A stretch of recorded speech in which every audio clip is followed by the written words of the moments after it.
I guess I'm taking questions. Yeah. How do you determine that what you list out is the baseline level of justice? Why can't the baseline level of justice be lowered to the point where it's just merely access to a system of justice, rather than everybody has to have the same system of justice? Well, what I was trying to do with outlining the baseline level of justice is the rights that all states need to protect in order to be justified. The rule of law is often defined as constituting an easily accessible justice system, like you're talking about. So that would definitely be a requirement, but I mean, in my opinion, it takes more than that to establish a baseline level of justice. Okay, but I think what I'm kind of getting at though is like, how do you determine who gets to dictate what the baseline level of justice has to protect? You mean like what constitutes justice, which rights? Yeah, like what dictates what rights have to be protected by the system of justice? Well, certainly not the people in power. Right? That's dangerous. I would try to incorporate that with concern for plurality, cultural plurality, and letting people determine what they want protected. Ultimately, I would say it comes down to the people. Putting this into practice is not what I was really concerned about. It would pose a lot of practical problems, of course. Yeah. For those who choose to dissent from a state to relieve themselves from consenting, those who choose to dissent by procedural dissension, isn't that in effect consenting by following procedural dissent? I'm not sure I follow you. Well, because you got a particular way to dissent by not using the infrastructure and roads and what have you, and if you indeed don't do that, isn't that still in essence kind of consenting?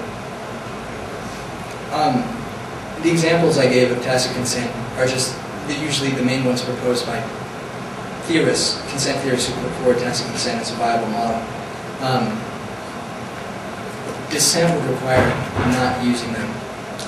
And I guess I'm not sure I completely understand your question, how dissent would constitute consent. It just seems like if you follow the procedure for dissent, that it seems like that is in essence consent. I mean, I'm not really well versed in this subject.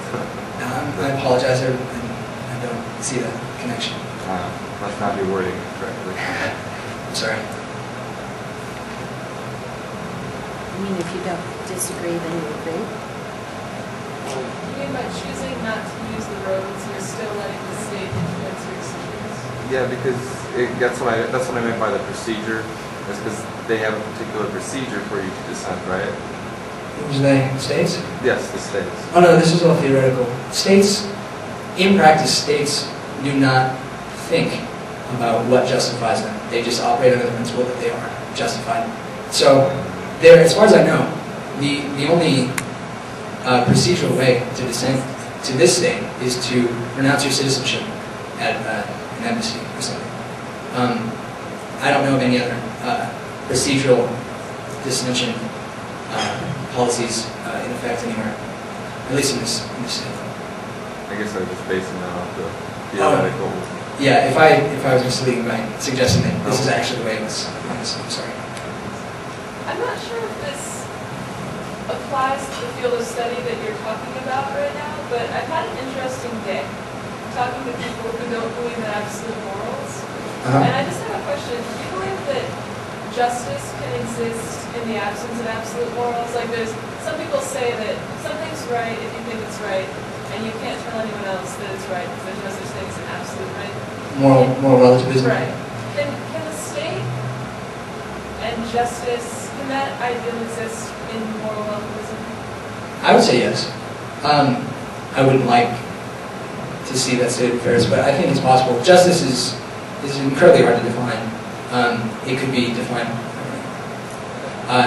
just in terms of treating like cases alike, as Aristotle defined it.